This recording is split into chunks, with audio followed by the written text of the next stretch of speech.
आप सभी को नमस्कार। मैं राजेश कुमार, नारायण शिक्षा केंद्र में आप सभी का स्वागत है। और आज हम पाउलो फ्रेरे और शिक्षा में उनका योगदान पढ़ने जा रहे हैं। और ये बीएड, एमएड और डीएलएड के सभी छात्रों के लिए कम्पिटिटिव एग्ज़ाम के लिए बहुत ज़रूरी है, जो शिक्षा से संबंधित है। तो चलिए हम समय को बर्बाद न करते हुए आगे बढ़ते हैं और पढ़ते हैं। आप भी ध्यान से सुनिए।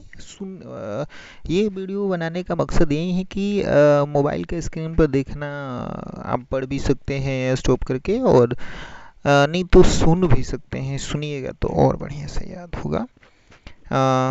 चलिए, पाउलो फ्रेरे ब्राज़ील के एक शिक्षक और दार्शनिक थे जो समाज को बदलने के लिए शिक्षा की शक्ति में विश्वास करते थे। उन्हें आलोचनात्मक शिक्षा शास्त्र में उनकी प्रभावशाली काम और शिक्षा के माध्यम से हाशिया के समुदायों को सशक्त बनाने पर जोर देने के लिए जाना जाता है। ठीक है, समाज को बदलना है तो किस में विश्वास करते थे? शिक्षा की शक्ति में, कि शिक्षा ही ऐसा माध्यम है जिसके द्वारा समाज को बदला जा सकता है। ये एक शिक्षक थे और ये एक दार्शनिक थे। ठीक है, ध्यान दीजिए कि ये आलोचनात्मक शिक्षा शास्त्र के जनक भी कहे जाते हैं। आगे हम देखेंगे प्राथमिक जीवन और शिक्षा। प्राथमिक जीवन और शिक्षा। पाउलो फ्रेरे का जन्म 19 सितंबर 1921 में उत्तर पूर्वी ब्राज़ील के एक छोटी से नगर रेसिफ में हुआ था। पाउलो फ्रेरे की प्रारंभिक शिक्षा रेफिल के स्कूल में हुई, किंतु 1921 में शेयर बाजार में भारी गिरावट ने ब्राज़ील में आर्थिक संकट को जन्म दे दिया। फ्रेरे के परिवार पर भी इस संकट का गहरा प्रभाव पड़ा, जिस कारण वह अपनी स्कूली शिक्षा नियमित रूप से नहीं कर पा रहे थे। और आर्थिक मंदी के समय में फ्रेरे के परिवार को 2 वक्त का भोजन भी नसीब नहीं हो पा रहा था। उसी वक्त उन्होंने कसम खाई कि वे समाज से गरीबी व भूखमरी को समाप्त करने का प्रयास करते रहेंगे। दूसरा पॉइंट इसमें है, वह गरीबी में पले बड़े और अपने परिवार का भरण पोषण करने के लिए उन्हें कम उम्र में ही काम करने के लिए मजबूर होना पड़ा। परिवार की स्थिति ऐसी हो गई थी कि उन्हें कम उम्र में ही काम करने पर मजबूर होना पड़ा। अगला पॉइंट, अपनी कठिन परिस्थितियों के बावजूद फ्रेरे विश्वविद्यालय में भाग लेने में सक्षम थे और उन्होंने कानून में डिग्री हासिल की। हाँ, विश्वविद्यालय में सक्षम भी हुए, कानून से डिग्री भी प्राप्त की। 1959 में रैफिल विश्वविद्यालय से डॉक्टरेट की उपाधि प्राप्त की तथा उसी विश्वविद्यालय में शिक्षा दर्शन के प्रोफेसर भी नियुक्त हो गए। 1964 से जीवन के 15 वर्ष फ्रेरे ने देश निकाला में बिताया। उनके जन जागरण आंदोलन के कारण उन्हें कारावास में डाल दिया गया। सन 1979 में वह अपने देश वापस आए। फ्रेरे ने जिनेवा में वर्ल्ड काउंसिल फॉर चर्चेज के शिक्षा विभाग के लिए कार्य किया। उन्होंने विश्व भ्रमण किया और सभी जगह साक्षरता कार्यक्रम को व्यवस्थित करने में सहायता की। अगला लास्ट पॉइंट जीवन से संबंधित, 2 मई 1997 को पाउलो फ्रेरे का देहावसान हो गया। चलिए हम देखते हैं पाउलो फ्रेरे का शिक्षा दर्शन।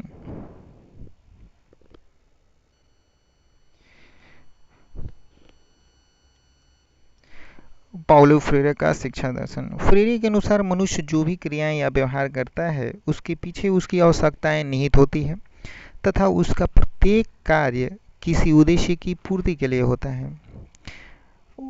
उदाहरण उन्होंने दिया कि व्यक्ति की भोजन करने की जो इच्छा में भी भूख उसकी आंतरिक आवश्यकता होती है और इस आवश्यकता की पूर्ति के लिए वह जो भी क्रियाएं करता है और उन क्रियाओं से जो अनुभव प्राप्त करता है उससे व्यक्ति के व्यक्तित्व का विकास होता है। दूसरे शब्दों में आवश्यकता पूर्ति के लिए व्यक्ति में कुछ आंतरिक प्रवृत्तियों के रूप में कुछ प्रेरक जैसे प्रेरणा, रुचि, धैर्य, थकान आदि होते हैं। यही प्रेरक व्यक्तित्व आवश्यकता कहलाते हैं। आवश्यकता पूर्ति के लिए व्यक्ति वातावरण के साथ जो प्रतिक्रिया करता है, यही प्रतिक्रिया शिक्षा प्रतिक्रिया है तथा शिक्षा से व्यक्तित्व का निर्माण होता है।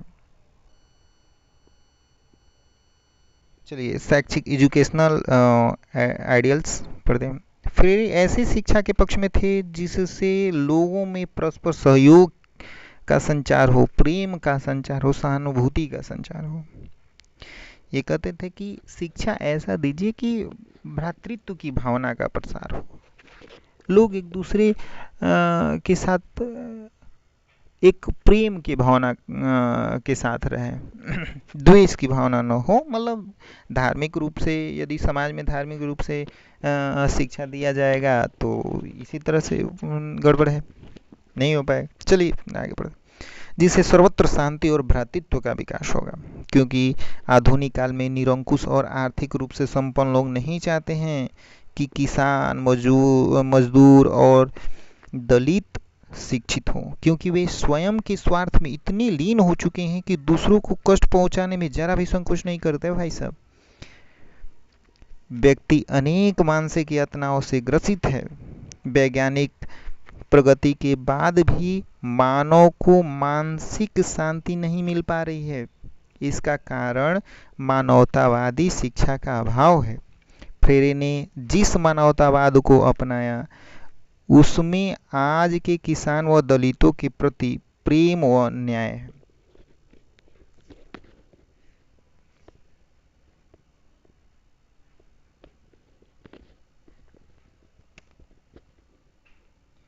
चलिए अब इन्हें शैक्षिक दर्शन तो हो गया। शैक्षिक दर्शन में कैसे ये शिक्षा चाहते थे? शिक्षा ऐसी होनी चाहिए, शिक्षा ऐसी दी जानी चाहिए जिससे लोगों में प्रेम का भाव हो, सहयोग का भाव हो और सहानुभूति का भाव हो। और इससे होगा क्या कि हमारे समाज में, हमारे देश में शांति की लहर दौड़ेगी, सभी में भ्रातृत्व का भावना रहेगा, भ्रातृत्व का विकास होगा। और इन्होंने जो झेला है अपने जीवन में, उस बात को देखते हुए इन्होंने कहा कि भाई बहुत जो आर्थिक रूप से संपन्न लोग हैं, जो निरंकुश लोग हैं, वो आप दलित, किसान, मजदूर के बेटे को या इन सभी को नहीं चाहेंगे कि वो पढ़े लिखे ना, और आपको कष्ट पहुंचाने में भी संकोच नहीं करेंगे। तो इसलिए शिक्षा ग्रहण करना सभी के लिए जरूरी है। और ये मानवतावादी शिक्षा होनी चाहिए कि हम किसी को हानि न पहुंचाए, एक हमारे अंदर मानवता का गुण होनी चाहिए, ऐसा करके ये कहना चाहते थे। और इन्होंने जो मानवतावाद को अपनाया उसमें किसानों और दलितों के प्रति प्रेम और न्याय था। चलिए आगे, आलोचनात्मक शिक्षा शास्त्र के जनक है, फादर ऑफ क्रिटिकल पेडागोजी।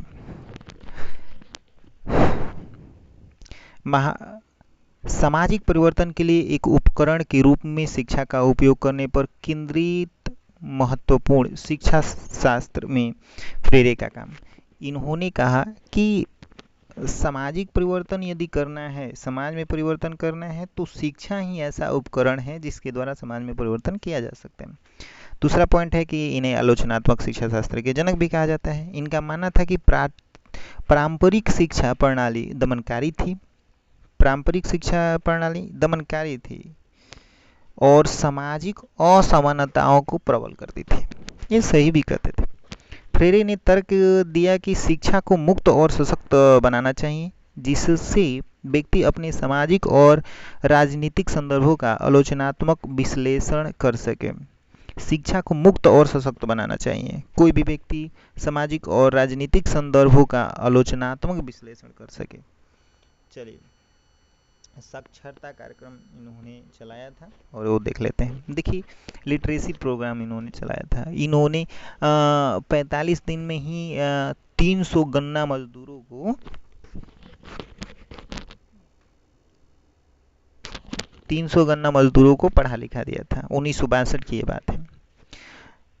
इस अनुभव ने अब जब पढ़ा लिखा लिए उन लोगों को, तो तभी से इन्होंने कहा कि शिक्षा ही वो उपकरण है, वो साधन है जिसके माध्यम से सामाजिक परिवर्तन ला सकता है। इन्होंने यही सिद्धांत दिया था। फ्रेरे के साक्षरता दृष्टि में शिक्षार्थियों के स्वयं के अनुभव और ज्ञान का उपयोग करके उन्हें पढ़ाना और लिखाना सिखाना शामिल है। निर्वास और प्रतिबंध। 1964 में ब्राजील में एक सैन्य तख्तापलट के बाद फ्रेरे को देश से निर्वासित कर दिया गया था और सरकार द्वारा उनके काम पर प्रतिबंध लगा दिया गया था। 1964 की बात है। उन्होंने अगले 16 साल निर्वासन में बिताए। इस दौरान उन्होंने शिक्षा और सामाजिक परिवर्तन पर अपने विचारों को विकसित करना जारी रखा। देखिए, प्रतिबंधित होने के बावजूद उनके विचार और तरीके दुनिया भर के शिक्षकों और कार्यकर्ताओं को प्रेरित करते रहे। सैन्य शासन के तहत सरकार ने उनके सभी सीखने के सिद्धांतों और प्रयोगों पर प्रतिबंध लगा दिया और उन्हें 1964 से 1980 तक ब्राजील से निर्वासित कर दिया गया।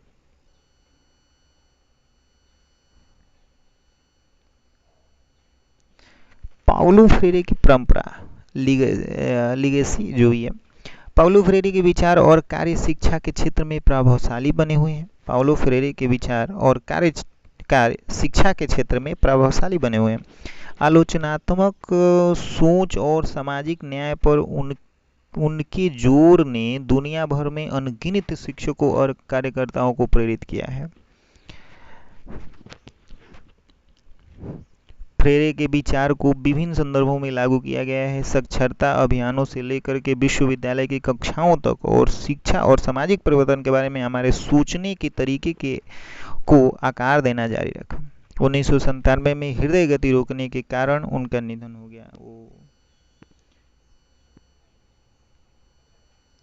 दोस्त, हम अगले वीडियो में पाउलो फ्रेरे का शैक्षिक दर्शन पढ़ेंगे और बहुत ही बेहतरीन तरीके से। अभी वीडियो 12 मिनट का ही रहने देते हैं, 13 मिनट का।